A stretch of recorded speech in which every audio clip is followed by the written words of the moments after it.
Muy bien.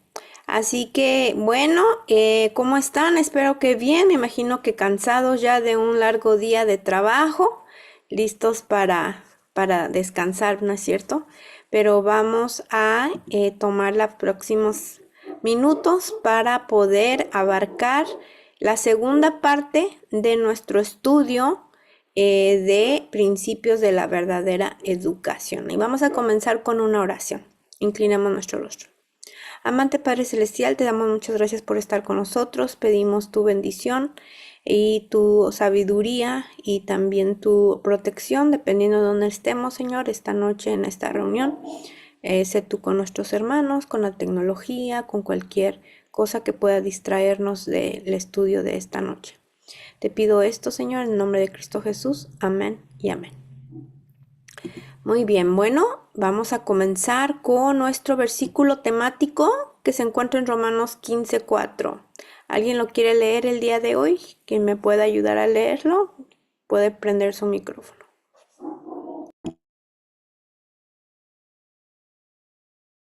Si quiere lo leo, hermana, buenas noches. Buenas noches, gracias, adelante.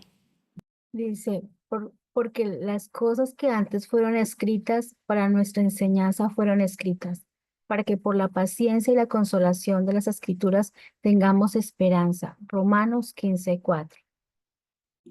Muchísimas gracias. Así que este es un recordativo de lo importante que es la palabra de Dios en cuanto a enseñanza y para recordarnos. Y nuestra cita del espíritu de profecía temática se encuentra en Mente, Carácter y Personalidad, página 53. Alguien que quiera leerlo, por favor, le puede prender su micrófono.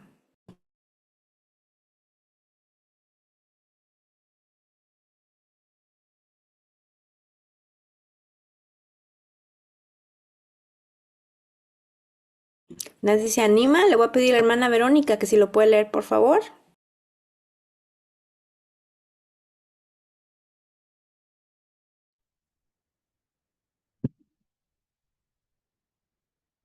El que tienes en la pantalla. Ahora, ahora, como nunca antes, necesitamos entender la verdadera ciencia de la educación. Si dejamos de entender esto, nunca tendremos un lugar en el reino de Dios. Amén, muchísimas gracias. Entonces, este es otro recordativo, ¿verdad? Ahora que ya sabemos un poco más de lo que es la verdadera educación, entendemos que Amén. es una ciencia, así que entender que forma parte de la salvación, forma parte como una herramienta de salvación. Y la verdadera educación no solamente es para los niños, es para los adultos, se aplica a las instituciones, se aplica a las iglesias, se aplica a las escuelas, se aplica a nuestro hogar y es un estilo de vida. Muy bien. Bueno, nada más recordarles nuestras reglas del curso, especialmente los que están en el programa para poder obtener otros cursos que tenemos gratuitamente.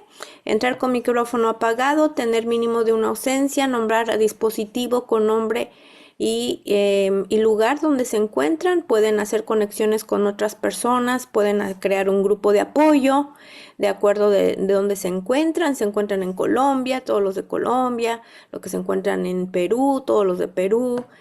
Así que eso puede ayudar bastante. Estados Unidos, todos podemos hacer otro grupo de apoyo, de estudio, etcétera. Mantener cámaras encendidas durante la reunión lo más que se pueda. Levantar tu mano si quieres participar, tienes pregunta o algún comentario de las lecturas. Lectura de la semana para estar listos. Tuvimos que leer capítulos 17 y 18 para el día de hoy. Participación activa en la reunión y al final tener una pequeña presentación de lo que se aprendió. Muy bien, y esta es nuestra agenda, resumen, principio número 6, segunda parte, y vamos a ver qué vamos a dejar de lectura para esta semana. Muy bien, ¿alguien quiere decirme los 6 principios de la verdadera educación? Ya llevamos 6 y los repetimos cada vez uno por uno. quizá los tengan anotados, si los tienen anotados se vale. Así que alguien que quiera decirme los 6, si los tienen anotados lo pueden leer.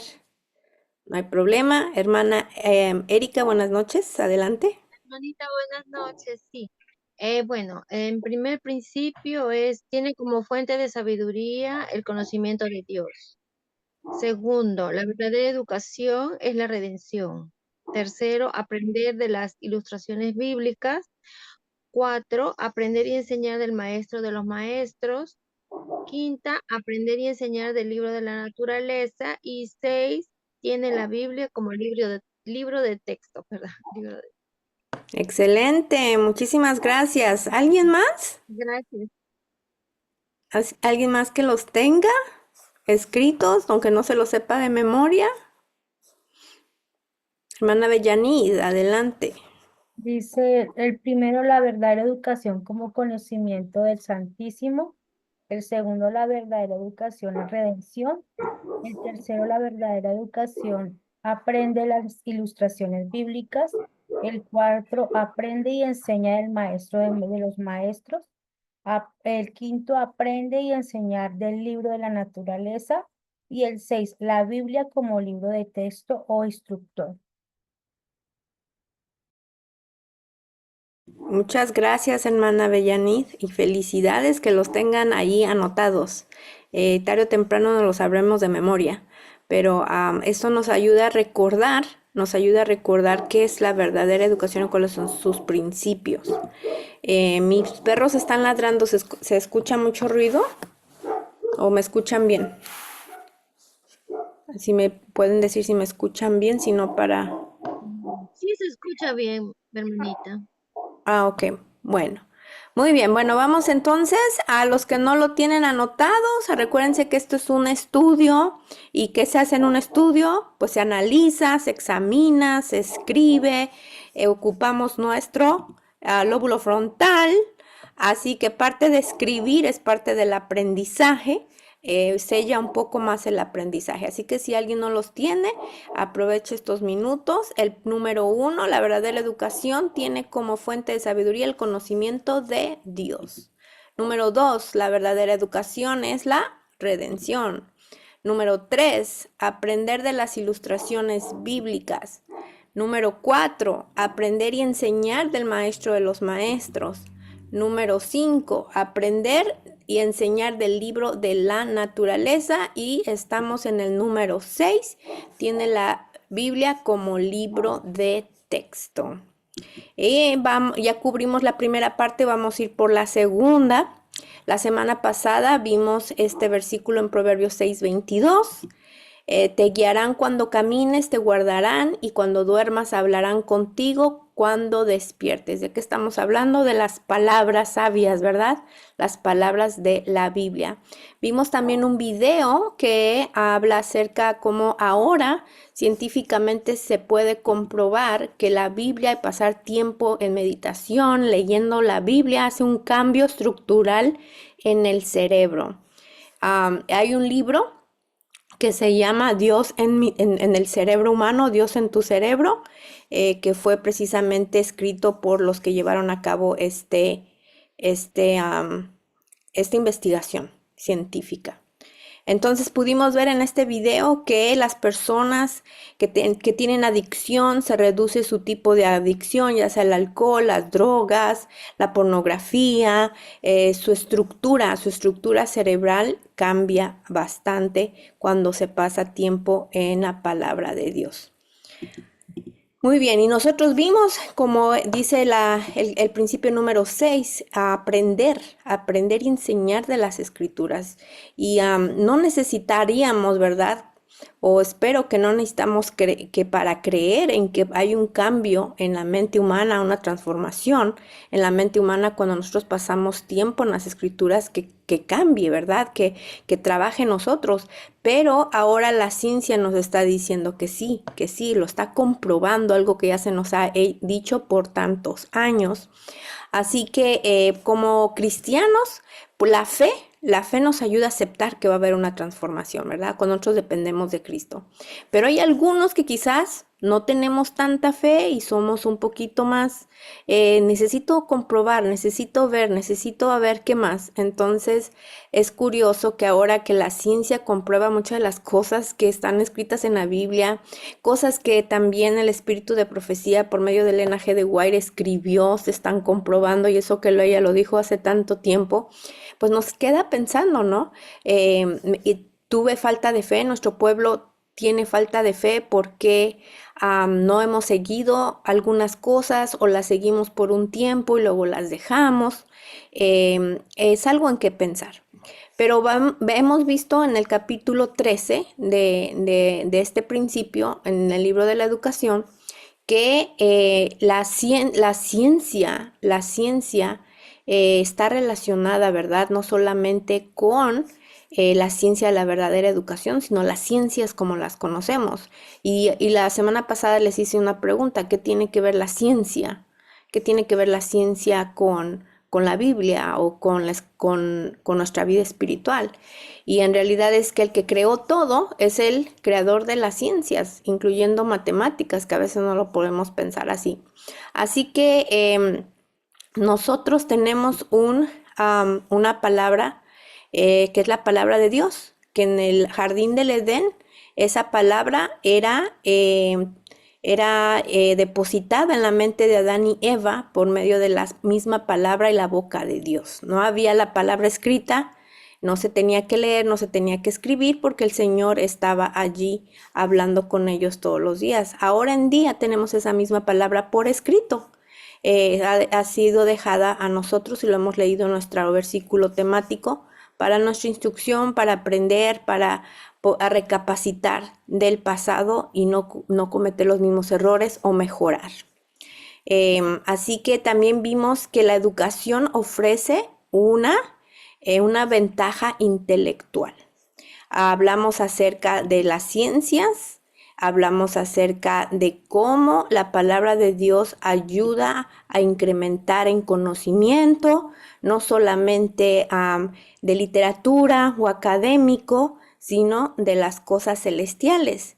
Y el aprender de las cosas celestiales elevan el intelecto.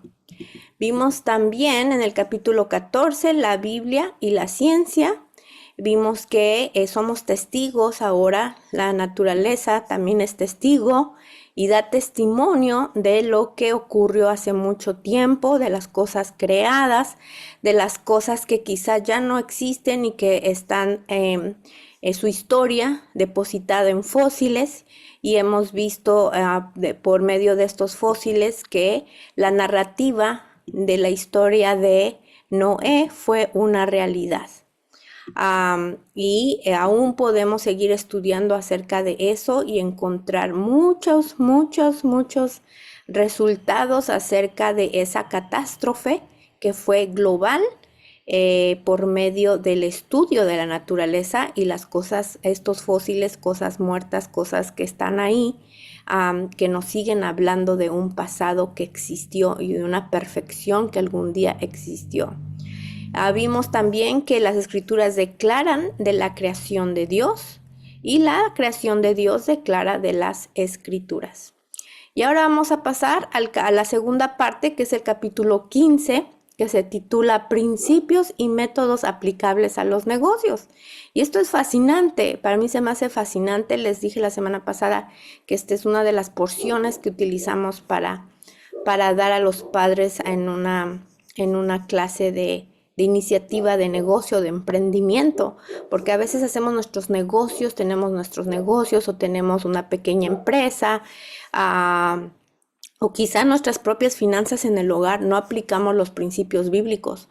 Sin embargo, es importante considerar los principios bíblicos también en nuestro hogar. Si empezamos en nuestro hogar, vamos a poder ser más eficientes en estas finanzas en el trabajo. Proverbios 10:9 dice: el que camina con integridad anda confiado. Así que dentro de los negocios, las finanzas, los números, necesitamos ser íntegros. Muy bien.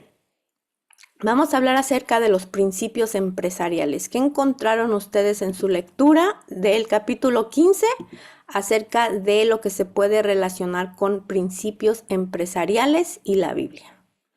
Y espero sus comentarios. Pueden levantar su mano, pues yo les digo quién empieza primero.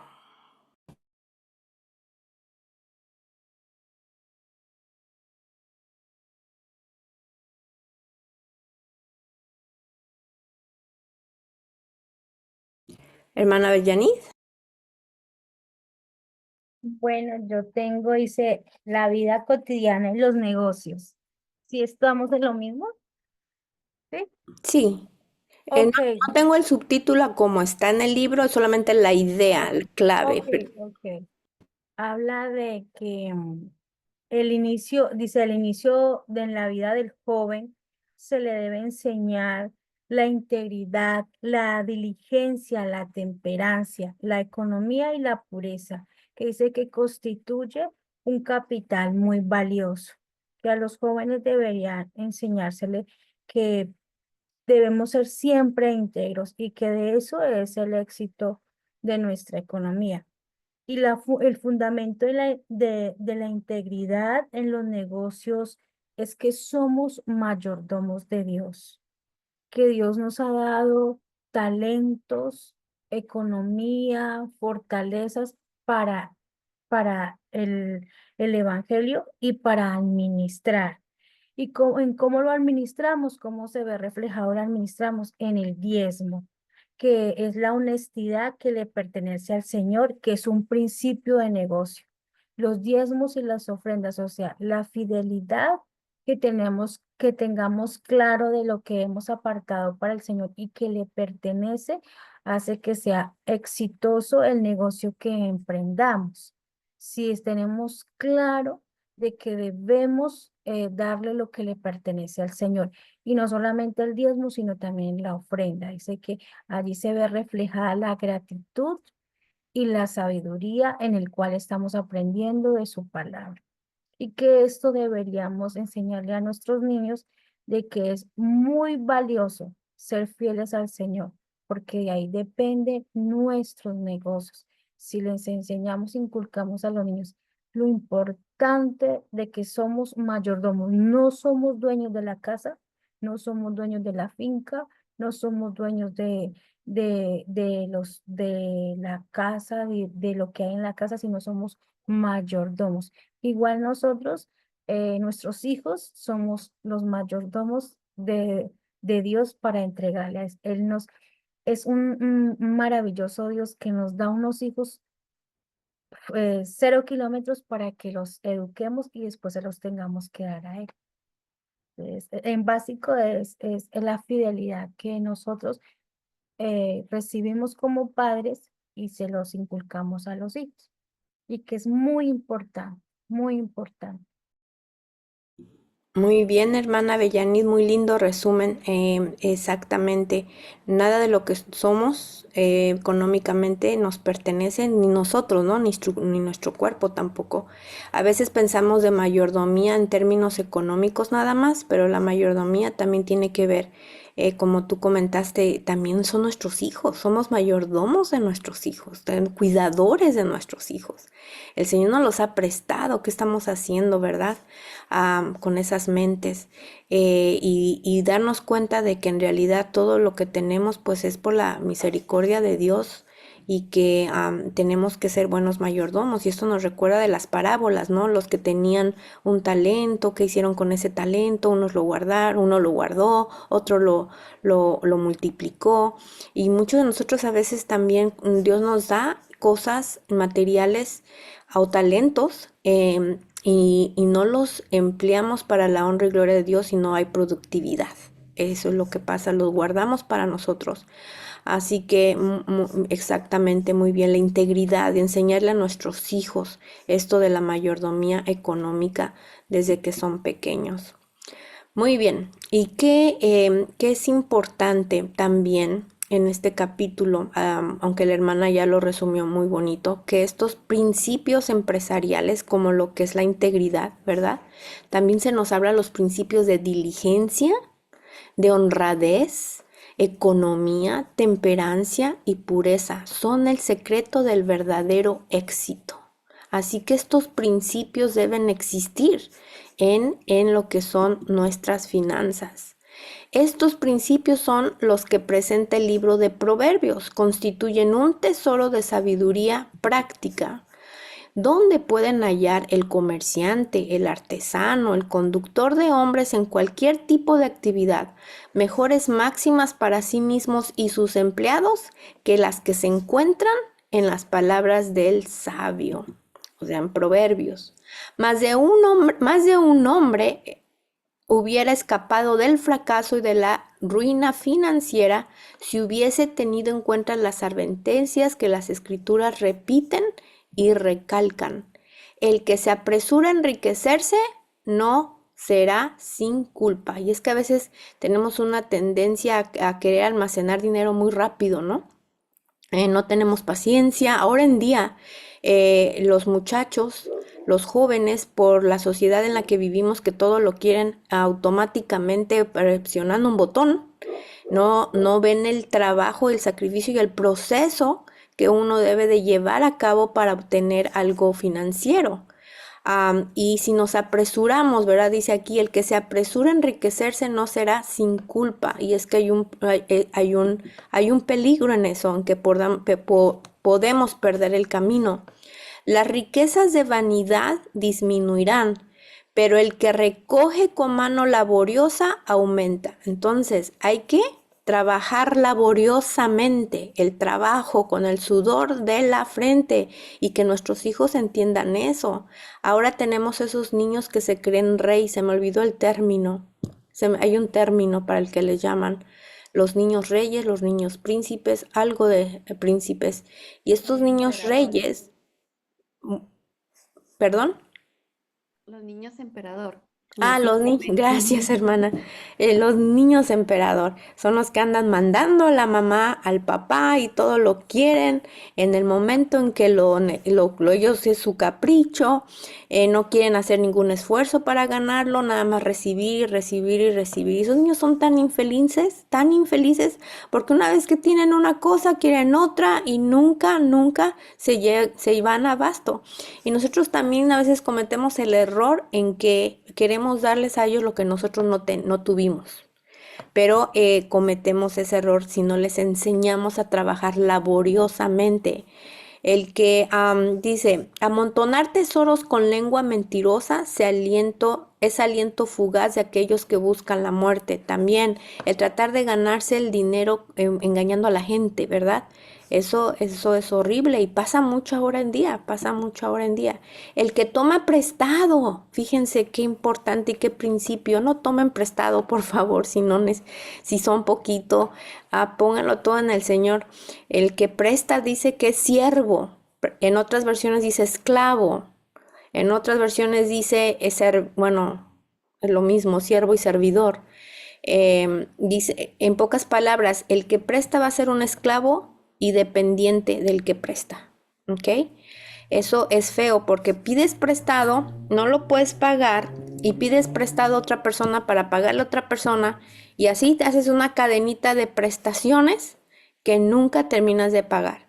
Si alguien tiene la tendencia a utilizar tarjetas, no adquiere una tarjeta de crédito si no lo necesita. Eso es una trampa horrible, tener una tarjeta de crédito. Es una trampa y una dependencia del banco muy fea. Así que si tienen tarjetas, eso sería otra clase, ¿no? De finanzas, pero no, si no las tienen, no las adquieran, por favor. Nosotros teníamos y ya llevamos unos 15 años sin ninguna tarjeta de crédito, porque absorbieron, las hicimos pedacitos, las cancelamos, porque es una trampa muy fea. Con ansiedad será afligido el que sale por fiador de un extraño, mas el que aborreciere las finanzas vivirá seguro. Así que otra vez el fiador, está hablando del fiador. Hay muchos fiadores que toman ventaja, ¿no es cierto? Les prestan el dinero, pero los réditos son bien altos cuando alguien fía. Hay casas donde fían que uno puede llevar a cosas de valor, reloj, pulseras, etcétera, oro, cosas de valor, computadoras, pero el precio es muy alto para volverlas a sacar. Y les prestan, pero para volverlas a sacar, prácticamente pierden ustedes lo que llevaron. Muy bien. En épocas de amor al dinero, ¿será que vivimos en, como les comenté, ahora especialmente los jóvenes? Amor al dinero, amor al dinero. Alguien que quieran comentar acerca del amor al dinero, no es el subtítulo que está en el libro, yo solamente puse las palabras claves que puedan ustedes relacionar con esto. ¿Qué consejos se nos da acerca del amor al dinero? En su capítulo 15. Espero unos segundos, si no continúo yo.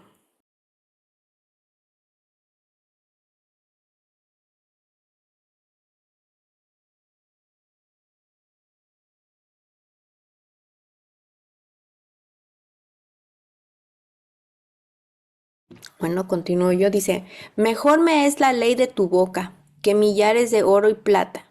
Declaran algo que es cierto desde otros puntos de vista fuera del religioso. Declaran una verdad absoluta, reconocida en el mundo de los negocios. ¿Y qué dice? Mejor me es la ley de tu boca que millares de oro y plata. Si nosotros pusiéramos eso en nuestra mente, ¿verdad? Que para nosotros fuera más importante, que para nuestros hijos sea más importante la ley de Dios, que el montón de millares de oro y plata. Otra cosa sería, pero hay veces que le estamos nosotros como padres dándole prioridad al oro y la plata, entonces los chicos tampoco le ven valor a lo que es la ley, porque nosotros mismos no lo estamos considerando. Hasta en esta época de pasión por la acumulación de dinero, cuando hay tanta competencia y los métodos son inescrupulosos, se reconoce ampliamente que para el joven que se inicia en la vida, la integridad, y aquí están los principios otra vez, la integridad, la diligencia, la temperancia, la economía y la pureza constituyen un capital mejor que el constituido meramente por una suma de dinero. Entonces, ¿qué es más importante? Dios, el dinero y lo económico y lo que nosotros necesitemos para sobrevivir. Nosotros sabemos que eso viene por añadidura, pero a veces no lo manejamos así. Ponemos prioridad esto del capital económico y luego ponemos lo que es la integridad, la diligencia y la temperancia. Pero si nosotros aprendemos y educamos a nuestros hijos en la integridad, la diligencia, la temperancia y la economía, entonces esto económico vendrá por añadidura. Y a veces hacemos las cosas al revés. Sin embargo, aún entre los que aprecian el valor de estas cualidades y reconocen que tienen su origen en la Biblia, hay pocos que aceptan el principio en que se fundan. Y nosotros tenemos conocimiento de la Biblia, sabemos las cualidades de la integridad, pero dice que aún así hay pocos que la aceptan. Nosotros estamos en ese grupo, lo sabemos, pero lo aceptamos, lo implementamos en nuestra economía. El cimiento de la integridad comercial, hablando de los que tienen negocios y del verdadero éxito, es el reconocimiento del derecho de propiedad de Dios. Así que si ustedes tienen un negocio, por más pequeño que sea, una pequeña empresa, trabajan desde casa, venden algún producto, eso ustedes también lo tienen que poner en las manos de Dios. Eso le pertenece a Dios. Dios les ha dado la capacidad de tener ese pequeño negocio. El creador de todas las cosas es el propietario original. Así que si ustedes piensan en emprender algún negocio y tienen en su mente que el propietario es Dios, entonces, ¿cómo van a dirigir ese negocio? Tenemos que implementar todos esos principios que ya hemos mencionado anteriormente. El propietario es el Señor. Nosotros somos sus mayordomos, como explicó la hermana Bellanis. Ahora, cuando ustedes tienen su negocio, hay algunas cosas importantes, de modo que nuestro negocio o vocación forma parte del gran plan de Dios. Que cuando Dios les da a usted la oportunidad de tener un negocio o una vocación, tengan en mente que es el plan de Dios. Él tiene un plan para ustedes. Mientras se lleve a cabo de acuerdo con su voluntad, porque a veces nosotros queremos que las cosas salgan y a fuerzas, o yo quiero un restaurante y se endeudan para tener el restaurante, ¿no? Digamos, es un ejemplo. Eso no es meramente la voluntad de Dios. Tenemos que poner todo en oración, ya sea nuestro negocio, nuestra vocación. Es algo que el Señor quiere, es su voluntad. Él, si es su voluntad, dice aquí, Él se responsabilizará de los resultados. Así que si lo llevamos conforme a la voluntad de Dios, si es la voluntad de Dios, ¿quién se va a responsabilizar de ese negocio? Espero. Repite, Tania, ¿qué dijiste? ¿Mande? ¿Puedes repetir la pregunta? Que si, de acuerdo a lo que acabo de leer, dice aquí, que mientras que el negocio, la vocación que uno tiene se lleva a cabo a la voluntad de Dios, ¿quién es el responsable de los resultados?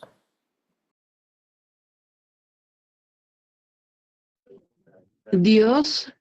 Dios, Sí, dice, sí. Ajá. Él se Amén. responsabilizará de los resultados. Así que esa es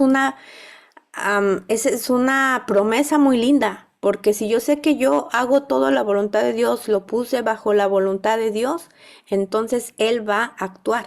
Él va a ser, se está haciendo responsable. Y como dice el resto del texto, dice, como colaboradores de Dios, la parte que nos toca es obedecer fielmente a sus instrucciones. Entonces nosotros somos colaboradores, somos partners, tenemos un negocio con el Señor prácticamente. Y no estamos solos en ese negocio, por más pequeño que sea. No hay, por lo tanto, lugar para la preocupación y la ansiedad, porque a veces que nos da ansiedad. No sé cuántos de ustedes aquí tengan algún negocio. ¿Alguien de ustedes tiene algún negocio aquí, aunque sea pequeño? Levante su mano.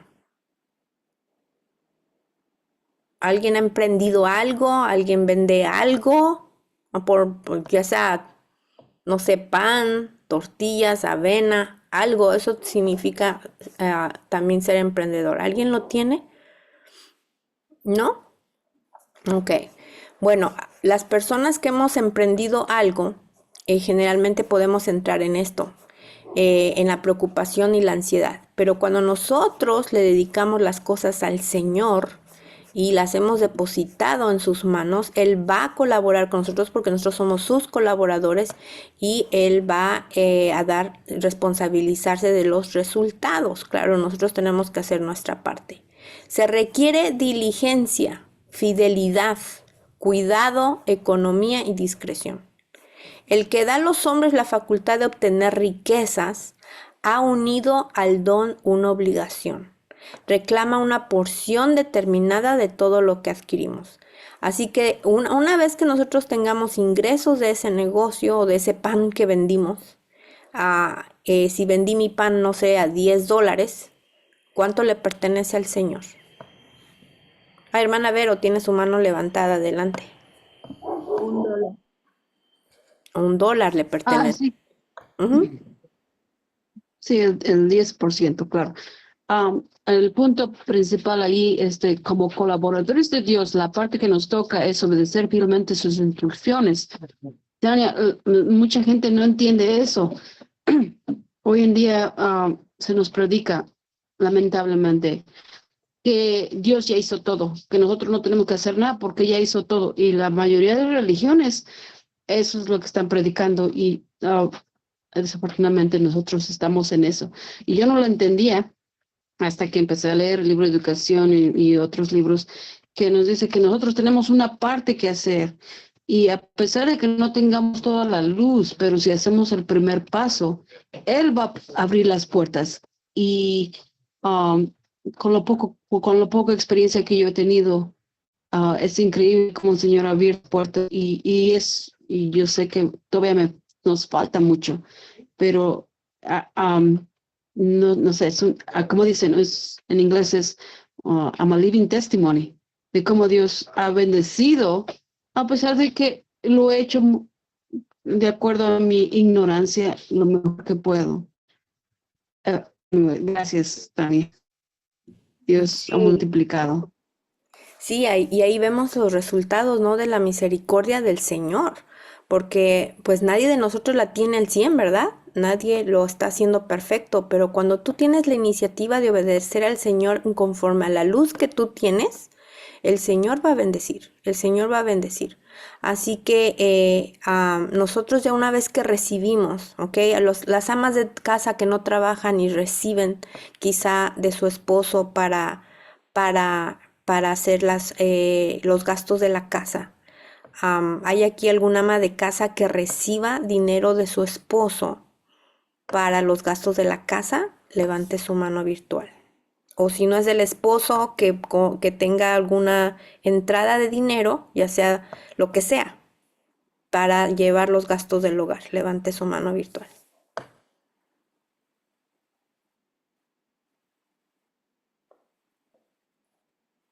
Ok, 2 personas. Ok. Y los demás trabajan, ¿no? Y hago la pregunta porque si trabajas, generalmente pues alguien te va a pagar y vas a recibir un cheque o vas a recibir en efectivo. Pero cuando hay una ama de casa que depende de la economía del padre o del esposo, ¿debe de dar diezmo o no? No estás trabajando tú, pero estás recibiendo cierta cantidad de dinero. Amén. Sí, Hermana Raquel y luego la hermana Vero. Gracias, Maite. Buenas noches. Sí, sí debemos dar. De hecho, yo no trabajo, ¿verdad? Sí, pero pues mi esposo me da el gasto y entonces tengo que dar el 10% porque la escritura dice, de todo lo recibido de tus manos te damos. Entonces nosotros tenemos que reconocerlo a él como el sustentador y sí, sí, porque todo lo que nos llega tenemos que darle a él lo correspondiente. Gracias, hermano. Gracias, hermana Raquel. Gracias por su participación. Hermana Vero. sí, en la economía judía, obviamente que el sacerdote, el padre principal, daba el diezmo y él también le repartía a su familia o lo que, le daba regalos. Y el evangelio es acerca de eso, de que Dios nos da. ¿Y para qué es? Para que aprendamos a no ser egoístas, sino compartir. Solo lo que nos pide es muy poco y si le das más, te va a dar más. Si le entregas todo, pues imagínate, te bendice mucho, mucho más de lo que pues, no puede las dos manos recibir. Yo me acuerdo cuando llegué aquí y iba a recoger blueberries, ¿cómo se dice? No sé cómo se llaman las Eh, fresas. Se me fue el nombre. Iba al jardín, Tania, y digo, necesitaba una cubeta. Y luego era para compartir, porque pues no podemos ahorrarlo todo por nosotros mismos, comernos todo. Tienes que dar. Y es bonito, te da alegría, te da paz compartir. Sí, efectivamente. Cuando nosotros nos vamos a Chiapas, ahí los que están trabajando pues siempre tienen para dejarnos y todos los días enfrente de la puerta nos dejaban una canasta de verduras de la recolección del día y yo me quedé, uy, hoy no hice nada, ni siquiera fui a ayudar, estábamos ocupados en otras cosas también, ¿no? Pero cuando no iba yo a trabajar, cuando no trabajamos en el campo, aún así nos llevaban nuestra canasta. Y pues es una linda labor porque el Señor bendice a esas personas muchísimo más que a uno que estamos recibiendo. Somos bendecidos por ellos, pero ellos muchísimo más. Se multiplican las cosas. Muy bien. Entonces seguimos con el diezmo. El diezmo pertenece al Señor. Y el diezmo de la tierra, así de la simiente de la tierra como del fruto de los árboles, y todo diezmo de vacas o de ovejas será consagrado a Jehová. Así que prácticamente todo lo que tenemos tiene que ser consagrado al Señor, ¿ok? Incluyendo nuestro negocio, lo que tengan ustedes para sobrevivir, las personas que les ayudan, cualquier donación, todo lo que llegue en sus manos tiene uno que apartar su diezmo. La promesa hecha por Jacob en Betel muestra lo que abarca la obligación. De todo lo que me dieres, dijo, el diezmo apartaré para ti. Así que vemos que en la Biblia nosotros podemos aprender cómo manejar nuestros negocios, cómo manejar nuestras finanzas, pasársela esa información a nuestros hijos, que desde pequeños ellos sepan administrar el dinero y que de lo que ellos tengan, por muy poco, den su diezmo.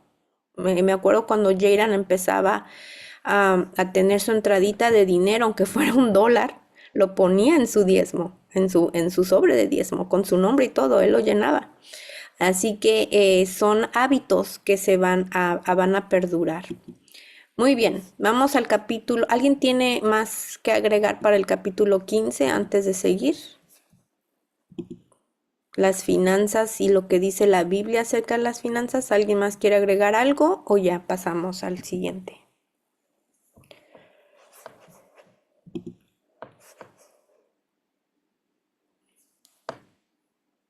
Me preguntan acerca de los regalos en el chat. Bueno, para la hermana Vero, los blueberries y para mí también son arándanos. Gracias, hermana Yadira. La hermana Ninoska nos pregunta que cuando le dan un regalo para su cumpleaños, también hay que dar diezmo. Si es económico, yo le enseño a mi hijo que sí. Yo sí lo hago con mi hijo. Es más, cuando hay donaciones, igual, cualquier cosa, cualquier cosa. Muy bien. ¿Alguien quería agregar algo más? Perdón, le interrumpí. ¿Alguien prendió su micrófono? Yo, Tania, Ok, adelante. Verónica. Am, yo no sabía esto, Tania, no sé, espero que no salga del tema, pero am, mis padres, ellos pagaban el diezmo por nosotros y, y luego, cuando yo vine aquí con los hermanos Lee, él me dijo que él trabajaba para su papá, porque eran escritores de libros, y el papá pagaba el diezmo por toda la familia, aunque ya eran mayores. Porque él, como, como él dependía del trabajo del Señor. Entonces, y el Señor los bendijo en gran manera. Um, entonces, pero iba a hacer un comentario acerca de la economía judía. La mayoría era el producto de la tierra. Imagínate toda la cantidad que tendrían que traer. No era dinero. O sea, sí había, me imagino que había, pero no era el principal. So, pero hoy en día es más en dinero que el producto de la tierra. Pero Dios quiere que regresemos va a permitir que eso se vuelva a repetir, porque la gente va a necesitar alimento siempre. El dinero, tal vez la economía, sabemos que va a caer, pero siempre podemos dar del producto de la tierra que Dios nos va a bendecir en gran manera si obedecemos los principios que aquí estamos aprendiendo. Gracias, Tania. Sí, y ahorita me acordé de que para diezmar, no sé si se han dado cuenta, que la iglesia tiene 3 categorías para diezmar. La iglesia adventista tiene 3 categorías para diezmar. ¿Sí se han dado cuenta o no sabían? La primera es que si tú eres una persona individual y no tienes que pagar salarios o no tienes una gran empresa, tú de lo que recibes directamente das el 10% al Señor. Pero la otra categoría, que también está entre la 2 y la 3, es aquellas personas que tienen una empresa, que tienen personas que trabajan, su empresa es tan grande, ellos diezman de otra manera. Así que no diezman sobre lo que entró en su empresa mensualmente, sino que diezman sobre el cheque que les corresponde a ellos de todo eso. Y hay otra categoría que es un poquito más complicada, pero se me hizo interesante, se me hace interesante cómo la iglesia adventista tiene estas 3 categorías y lo que me hace pensar en cuanto a cómo se manejan los judíos en cuanto a eso, entre empresas y los que son como individuos. Muy bien, vamos a ver si nos da tiempo de alcanzar un poquito acerca del capítulo 16. Dice biografías bíblicas. Ya tocamos un poquito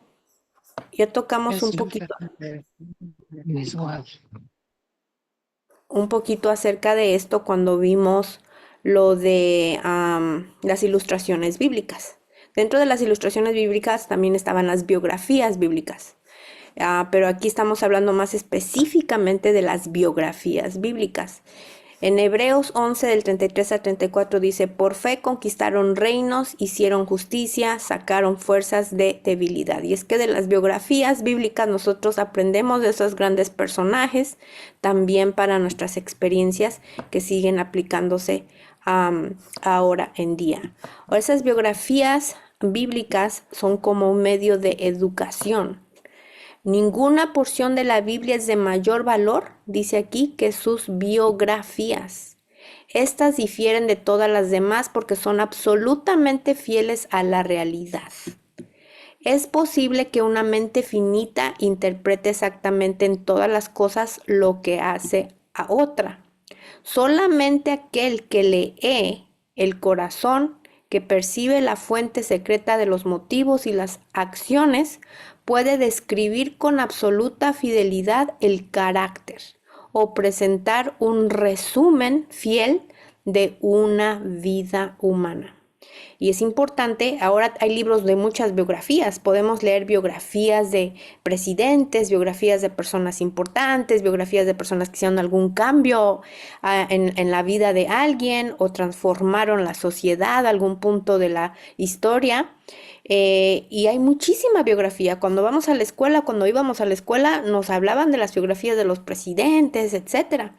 Pero cuando nosotros estudiamos las biografías de la Biblia, dice que no se comparan con nada. No se pueden comparar con ninguna otra biografía como las biografías de la Biblia, los personajes de la Biblia, porque hay mucho que aprender de ellos. Así que cuando nosotros crecimos en iglesia, la mayoría que hayamos crecido en iglesia, no sé las circunstancias de cada quien, pero personalmente a mí siempre me empezaron a educar con las historias bíblicas de estos personajes, desde cuna, desde primaria, etcétera. Y aunque no tendríamos todo el entendimiento como ahora podemos hacerlo en cuestión de examinar y de pensar, esas historias han crecido conmigo durante toda mi vida y siempre he relacionado las circunstancias de mi vida con muchos de esos personajes y esas cosas se transmiten de generación en generación y esas cosas pues también las hemos tratado de transmitir a nuestro hijo. Esas biografías que, como dice la autora Elena G. de White, que vale la pena estudiar. Luego dice, únicamente en la palabra de Dios encontramos fidelidad y es por eso que estos personajes son importantes de explicar y de enseñar a nuestros hijos. Por ejemplo, Jacob recurrió al fraude para poder obtener el derecho de la primogenitura que ya le correspondía según la promesa de Dios, y la cosecha que recogió fue el odio de su hermano. Y esta biografía tiene mucho que enseñar, tiene cosas muy feas como este fraude que él hizo, pero tiene cosas muy lindas que aprender, porque después del fraude, ¿verdad? Viene el arrepentimiento, vienen las consecuencias, viene toda esa polémica que se arma alrededor de Jacob. Y sin embargo, Dios aún así lo bendijo. Entonces, dentro de la biografía de Jacob hay muchísimo que aprender. Así que podemos nosotros nada más tomar una sola biografía de un solo hombre y enseñar por una semana completo. ¿Cuánto tiempo piensan ustedes que si nosotros tomáramos la biografía de Jacob para enseñar? ¿Cuánto tiempo creen que nosotros pasaríamos enseñando a nuestros hijos? ¿Una semana? 2 días, 1 mes. ¿Cuánto tiempo piensan ustedes que si tomáramos esa historia de Jacob y la utilizáramos como instrumento de enseñanza, cuánto tiempo pasaríamos estudiando de Jacob? Y cada quien en su contexto. Hay los que tengan hijos pequeños, si los tienen adolescentes, si los tienen ya jóvenes. ¿Cuánto tiempo ustedes piensan? Pongan a Jacob en el contexto de su hogar ahorita. Yo tengo, digamos, mi hijo tiene 13 años en mi caso. ¿Cuánto tiempo pasaría yo aprendiendo y enseñando acerca de Jacob a mi hijo? Entonces, cada uno tome eso en estos momentos y me va diciendo aproximadamente cuánto tiempo piensan que pasaría. Hermana Erika. Hermanita, yo creo que con la biografía de Jacob pasaríamos mucho tiempo. Yo creo que un mes sería poco porque podríamos aprender muchas cosas, ¿no? Como usted decía sobre el carácter que él tuvo cuando él le robó la primogenitura a su hermano, ¿no? Y de ahí, a pesar de que él hizo eso, luego él se arrepintió, se tomó fuerte de la mano de Dios cuando luchó con el ángel, ¿no? Y a pesar que lo hirió en ese inmenso dolor, él no se soltó y fue fortalecida su fe y cambió su carácter, ¿no? Incluso ahora le dijo que era el príncipe, era para convertirse en príncipe con Dios.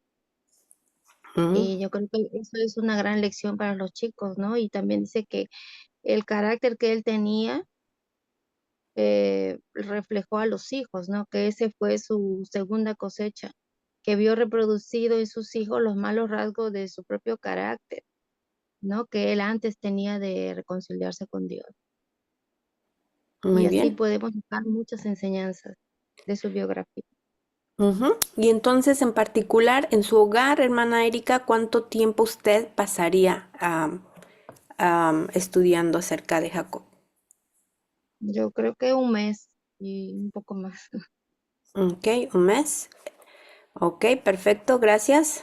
Hermana Raquel, ¿cuánto tiempo pasaría usted? Ah, buenas noches, hermanitas. Yo pienso que, mire, si nos ponemos a estudiar de este personaje es muy amplio porque hasta tendríamos que entrar en el carácter de los hijos también. Y yo pienso que, no sé, tal vez unos 2 meses, 3 meses, posiblemente o más. Muy bien, gracias.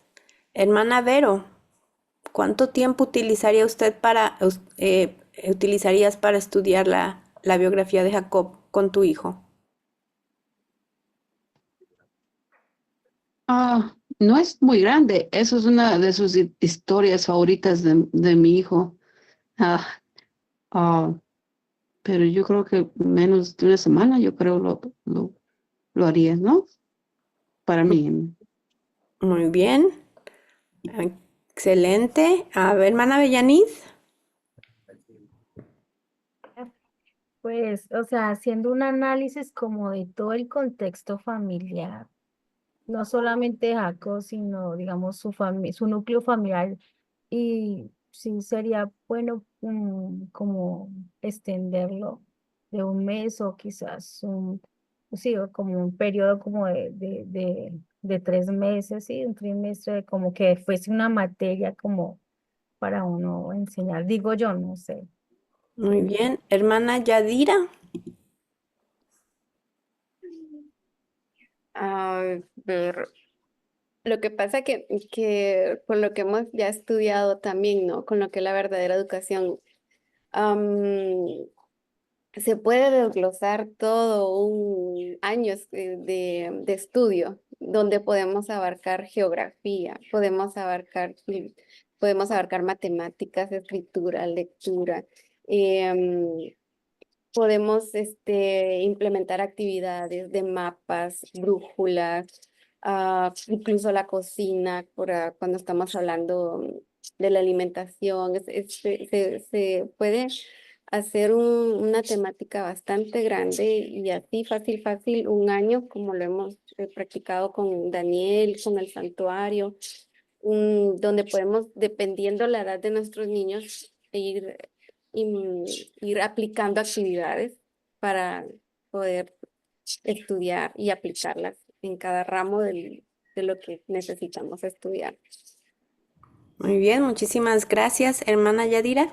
Y aquí la respuesta, pues depende, ¿no? Cuánto quieras abarcar y cuánto quieras sumergirte en el estudio y en el análisis.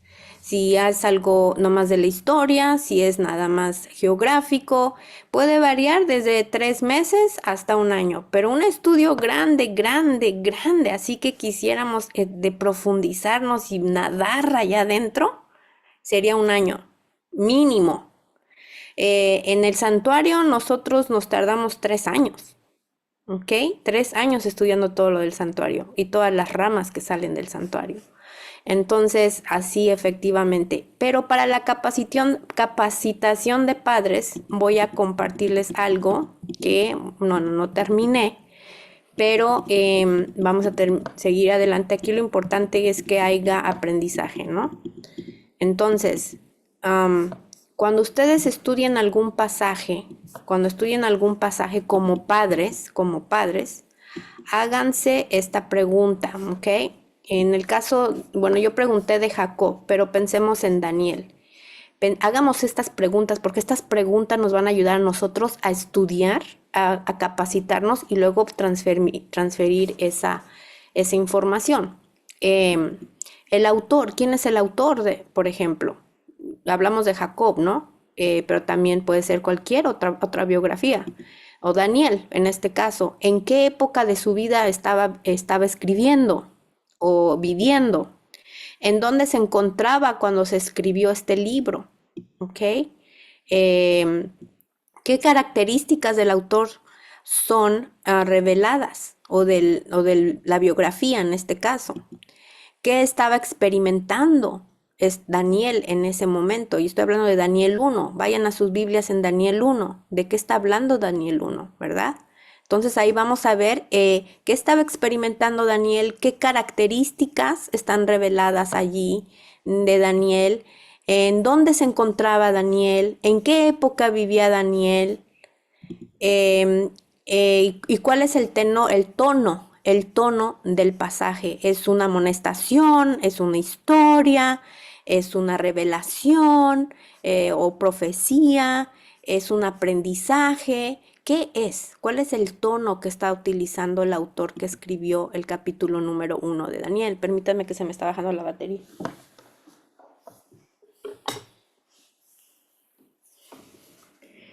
Ahora, también es importante que nosotros nos estudiemos acerca del propósito, porque la Biblia tiene un propósito, ¿no? Entonces, hablando solamente del capítulo 1 de Daniel, ¿qué registros históricos, qué se nos dice de la historia de Daniel? Especialmente, aquí nada más estamos en un capítulo, en el capítulo número 1. ¿Qué indican los registros históricos?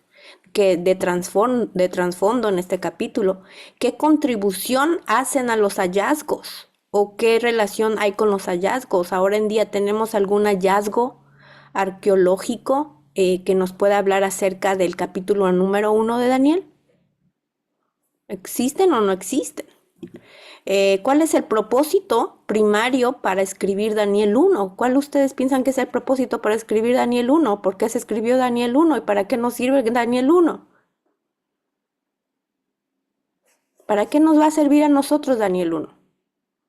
¿Para registración de la historia o qué? ¿Hay alguna enseñanza en Daniel 1?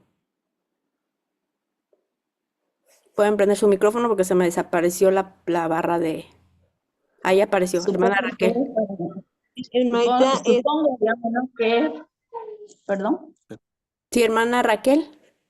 sí, gracias, hermana. Mire, son muchas cosas, pero así más próximo y pronto, la temperancia, ¿no? Y el ser fieles a Dios. Porque pues ahí estos jóvenes, ¿no? Que decidieron ser fieles y algo bien importante, precisamente estamos en ese estudio de Daniel, cómo es que ellos fueron muy firmes y constantes en la enseñanza de sus padres, que ellos fueron fieles a Dios aun cuando los padres no estaban presentes. Entonces, pero abarca mucho, pero así de prontito es eso, ¿no? El dominio propio y la lealtad a Dios, aún en el medio en que uno se encuentre. Entonces ahí vemos dominio propio, lealtad. ¿Qué más vemos, hermana Verónica? Tiene su manita levantada. Sí, Tania, al capítulo 1, apenas hace poco mi hijo empezó a leerlo. Habla acerca, empieza la historia de Nabucodonosor primero, ¿no? Y el testimonio del que reconoce quién es Dios. Y no, interesante cómo dan acerca de la historia que pasó, ¿no? El testimonio de Daniel después, y de cómo Dios los utilizó. Y luego también, unas personas que interpretan mucho la historia de Daniel es de que ellos fueron a la escuela de Babilonia. pero en la escuela ellos fueron allí porque Dios permitió que fueran por allá, pero ellos, el libro de educación habla acerca de que ellos pudieron escoger lo que ellos querían, pudieron escoger el plan de Dios es increíble, que a pesar de que estés en un lugar donde, oh, pues no hay oportunidad, Dios siempre tiene oportunidad para que nosotros ah, escogemos algo mejor.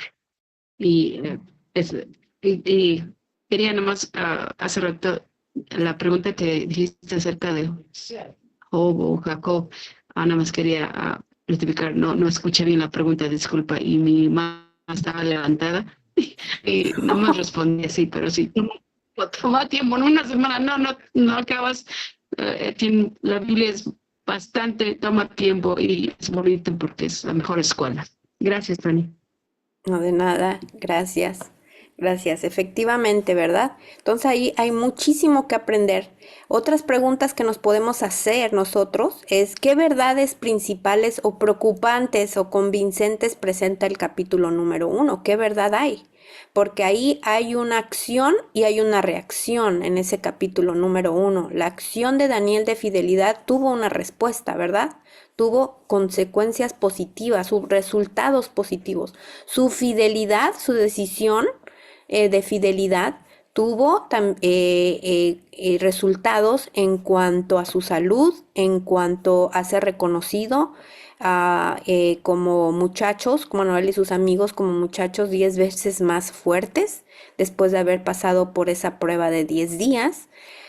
Que ellos pidieron, bueno, no prueba, ellos pidieron estar allí para poder comprobarle al rey que no era necesario que ellos comieran de esa comida porque pues no los iba a ayudar en nada, ¿verdad? Así que dieron testimonio, así que hubo una acción y hubo una reacción. También podemos preguntarnos cómo ha arreglado su material la persona que escribió. ¿Cómo está el capítulo número 1? ¿Va en orden cronológico o empieza del fin al principio o empieza del medio de la historia al final? ¿O cómo está la historia de Daniel en ese capítulo número 1? Eso ayuda también a entender lo que nosotros estamos leyendo en las biografías. ¿Cuáles son las palabras claves que utiliza el capítulo número 1? Ya hablamos de la fidelidad, de la integridad, ya hablamos de la prueba, hay mucha se me fue la palabra, consistencia. ¿Qué otras palabras claves podemos encontrar en el capítulo número 1 de Daniel que nos pueden ayudar a escribirla? Las podemos escribir para ver su mensaje, su significado y qué mensaje tiene para nosotros y que pueden ayudar a nuestros hijos. Otra pregunta, ¿a qué lectores intenta alcanzar Daniel? Está intentando alcanzar a jóvenes, a niños, a padres, a educadores, ¿a quién? ¿Y cómo afecta el propósito de Daniel número 1 para escribir? ¿Cuál es el propósito de Daniel número 1? ¿Nada más dar información? No. Daniel 1 tiene muchos propósitos, no solamente dar información de la historia, sino dar testimonio de la fidelidad de jovencitos. Entonces, si ustedes me preguntan a mí personalmente, ¿a quién alcanza ese capítulo número 1? Pues a todo tipo de personas, tanto al padre como al líder, como al joven, como al niño. Y también podemos hacernos la pregunta, ¿cómo se compara este énfasis o estas palabras enfáticas con otras biografías? ¿Tenemos alguna biografía con la que podamos comparar Daniel o alguna otra biografía bíblica? ¿Con qué podemos conectar a Daniel? ¿Con qué otra biografía? De acuerdo a lo que vimos ahorita. Fidelidad, integridad, alimentación. A ver, y con esto terminamos. La historia de José. ¿Vale? José, ¿quién más? ¿Quién más? Fiel a Dios.